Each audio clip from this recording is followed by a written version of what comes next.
Right then, welcome back to another vid. This is another pickups vid. I've got 5 games altogether, 2 peripherals. There's only 1 retro game in here, but then there's 4 current gen spread across 3 different current gen systems. So I'll talk more about those in a second.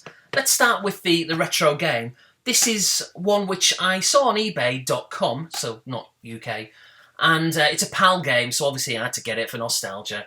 And it was only $10 on a buy it now. It had just been listed, $10 being around about $6.50, $6.75, including shipping.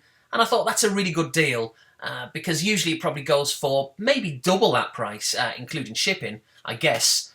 Maybe not, but it's Resident Evil 2, and a brilliant game. And I've said it before, I'll say it, I don't know how many more times in the future, I love the blandness, the uniformity, and the regimented kind of uniformity of the spines, just black, background with white text, PS1 logo at the top, and the little kind of numbers at the bottom there. I just think it looks great. Like I say, I know it does look a little bit bland as well, but there's something maybe just nostalgic that I like about it. So yeah, really good game. It looks like it's never been played, to be honest. You got the disc, obviously, which helps. Instruction manual, 2 discs actually, and the little registration card or whatever it is. It's really crisp, and it probably hasn't been played. Maybe someone just, I guess they had it in America and quickly realised they couldn't play it on their NTSC machines and maybe just sold it, obviously, to me on eBay. So really pleased to get that one. You can probably just see in the corner there it is, a few little PS1 games. The little collection is expanding all the time. It is small, but obviously over time I'll buy back ones that I really want, or ones maybe which I've always wanted, or maybe even ones which I didn't know about, which I'll only be discovering for the first time, but we'll cross that bridge when we come to it. What I do want to do with the PS1 is be very careful, because there's thousands of games available, and I don't just want to pick up rubbish just for the sake of it. So I'm trying, where possible, to keep my PS1 collection, you know, that old adage of quality over quantity, but we'll see how long that lasts.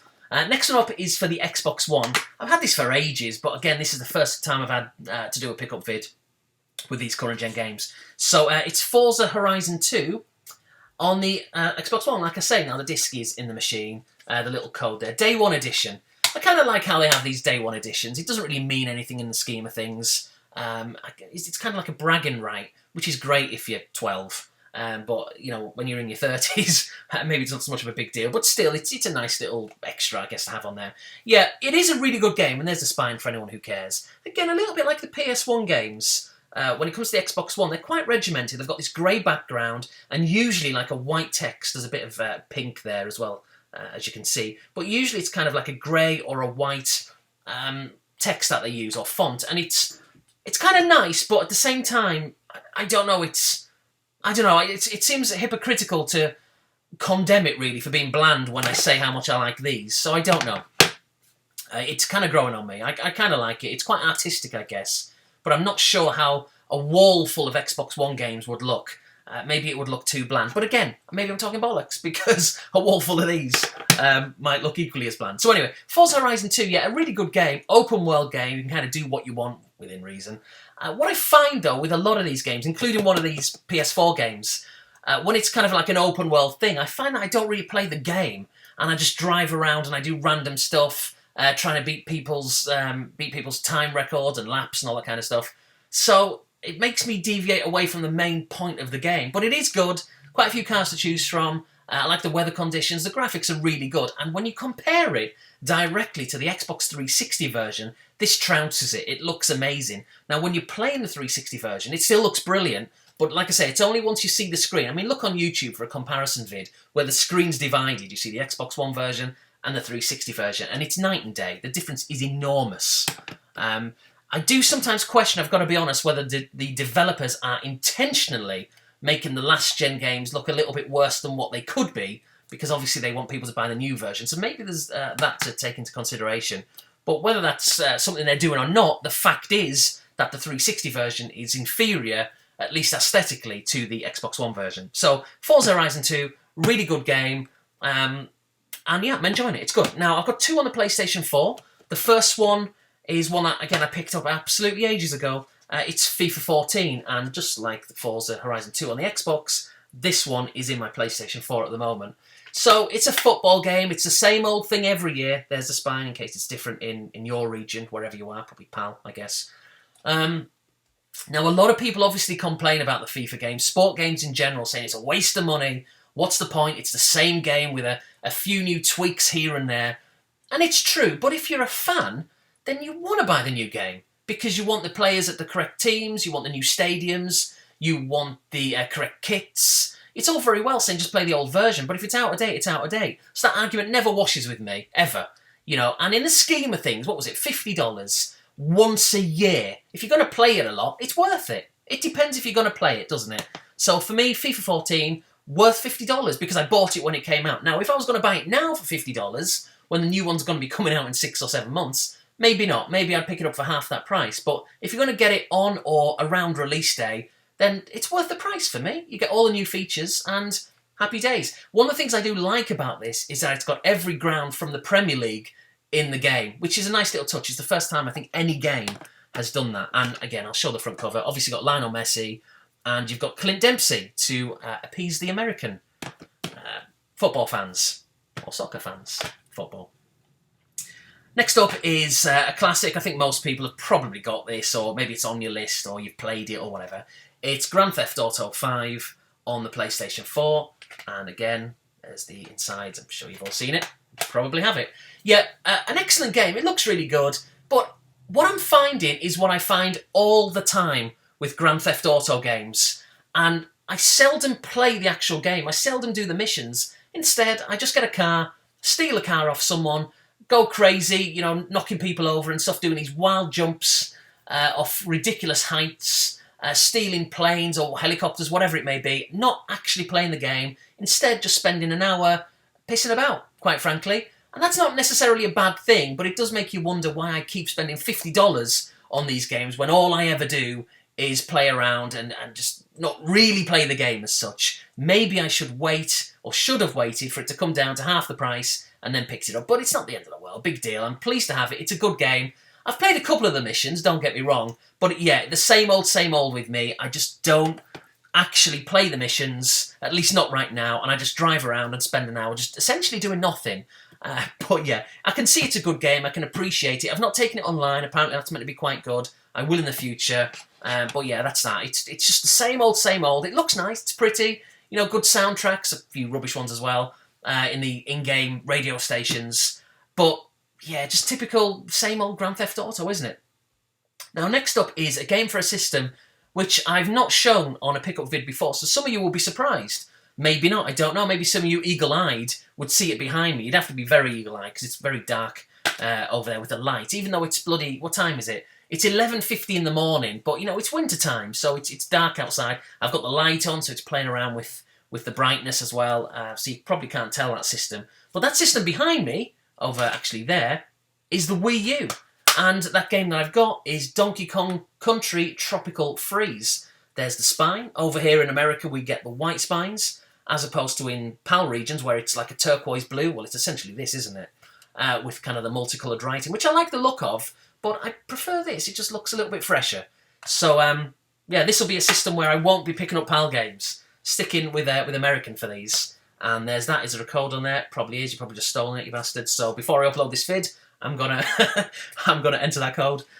So yeah, a really good game. But I do agree with a lot of people who say it's really difficult. It is. It's tricky and quite unforgiving, but not so much unforgiving in the sense that it's hard per se. What I find is that the collision detection at times is poor. You know, literally, like more often than not, once you die, you know, you lose some energy, whatever.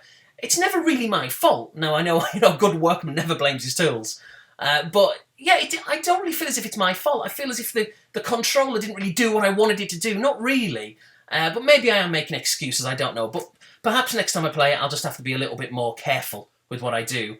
A little bit more precise, maybe. But, yeah, it's a good game. And I do love, again, you're not going to be able to tell. I highly doubt it anyway. But I love a 2D platformer. You know, it reminds me of the good old days of the 16-bit era, from, you know, the very early 90s, late 80s, early 90s, I guess. And, yeah, so I like it. It's a good game. I think I paid around about $35 for it, so that's that. Now, what I will do, and I did say I was going to do a PS4 and an Xbox One collection around about Christmas. Now, I may still do those, but really thinking about it, I don't have that many games, well, for me anyway, to do a collection vid. So I may just do the Wii U because I do have a lot of games, again, which I've not showed before. I could show them all now, but I'll just save it for maybe a Christmas vid because I've picked up quite a few over the months. And like I say, a lot of you didn't know at all that I'd got a Wii U, but I do have one.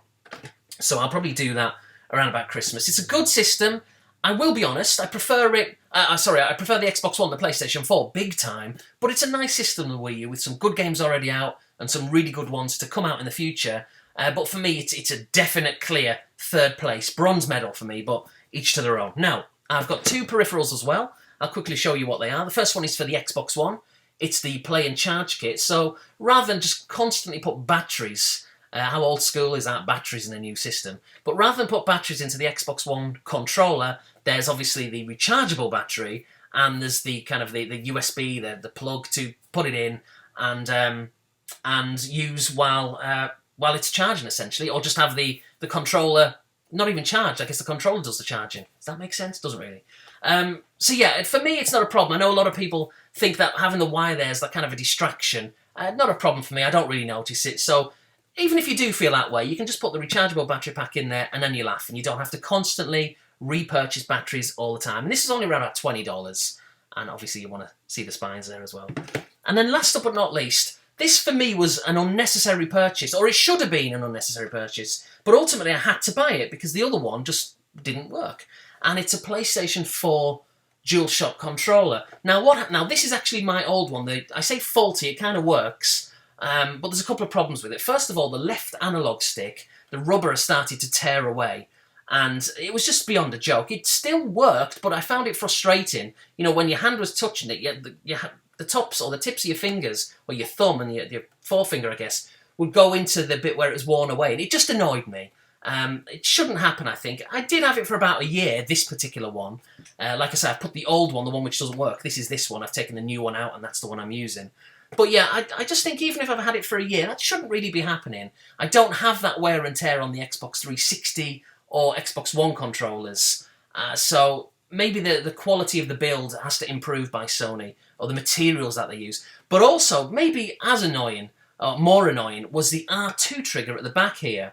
And basically what had happened is a piece of plastic, I'm going to guess, had come away, and it meant that more often than not it would get stuck, the actual trigger, which would result in it auto-firing. So if I was playing like a first-person shooter, the gun would keep firing until the clip had been emptied, which was just ridiculous. Or when I was playing like a FIFA 15, I found that when you, I think, go to take a corner kick, if you press R2, this like little sub-menu will come up and say what you want to do, like give your team directions or instructions. And I found that when it went to a corner, the menu would automatically appear because this trigger was essentially stuck. So I'd have to push it in to get rid of it and hold it down. It was really frustrating. So, you know, I went onto Google, I went onto YouTube, and these are common problems. The R2 trigger, the rubber wearing off the analog stick, they're two big problems with the PlayStation 4 controllers. And there were guides on how to fix it, but you know, I thought I can't be bothered with that. I'm not going to piss around with it. I'm just going to buy a new one. I shouldn't have to, but I'm going to have to buy a new one for like $40 and then just use it and just get on with it, basically. So that's what I did. So a bit disappointed with that, to be honest, because how long's it going to be before the new one has similar problems, and then I'm going to have to spend another $40, $50 on getting another controller. But, you know, it's not the end of the world, I guess. There's bigger things in the world and for other people to worry about, so I'm not going to complain about something like that. I'm not going to complain anymore anyway. I've done my whinging. So there we are. There's those two peripherals. There's the 5 games, PlayStation 4, Xbox One, Wii U, and of course the classic Resident Evil 2. I do want to get the original Resident Evil. Obviously not difficult to get. In fact, by the time the next pickup vid is around, I may even have it. Who knows? I'll probably go on eBay after this vid to have a look. So anyway, thanks for watching. Until my next vid, see you later.